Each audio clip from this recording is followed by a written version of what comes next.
Инстаграммен жіберіпсің ғой сен. Жіберші сол WhatsAppқа не. Телефон жазып аласың. Да, Телеграм лучше, Телеграммен лучше. Там качество Мен лучше. саған Инстаграмға жазып жіберем WhatsApp номерімді. Жарай ма? Асыл, мындай болса, анау Инстаграмда жақында СССР болады, Ресей империясы болады деген, ол былай жата ма сепаратизмге? Иә. Жату керек қой, негізі жату керек. Анау Инстаграм былай жазып қойыпты. Возродить СССР 2.0 дейді. Мынау дейді, не будет как прежде, будет там с территориями, новыми территориями дейді. Сол Ресей империясы болады дейді жақында. Сөздер көп. Ол алматылық қой да? Алматылық.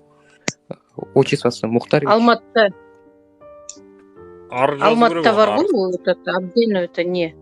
Әбден лаққан вообще мына жерде Алматыдағы адамдар. Қуатын. Орыстар вообще здесь это наглые прям. Өздерінше вот бастарына мініп алған. Асыл, сұрайын дегенім сізден.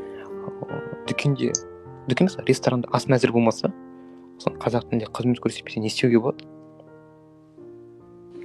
Полиция шақыру керек негізі. Ас мәзір қазақ тілінде жоқ дегенде ме? Айыппұл саламы? Иә. Айыппұл салмайды оларға қазір. Бізде заң жұмыс істемей отыр ғой. Негізі административный кодекстің 75-ші бабы бойынша алдымен ескерту жасау керек, одан айыппұл салу керек, бірақ ол заң жұмыс істемей отыр ғой. Полиция кімге лақтырады? Прокуратураға лақтырады, прокуратура тіл басқармасына лақтырады, сөйтіп бір-біріне футбол тетіп жүр ғой. Сондай әңгіме, ол заңдар жұмыс істемей отыр.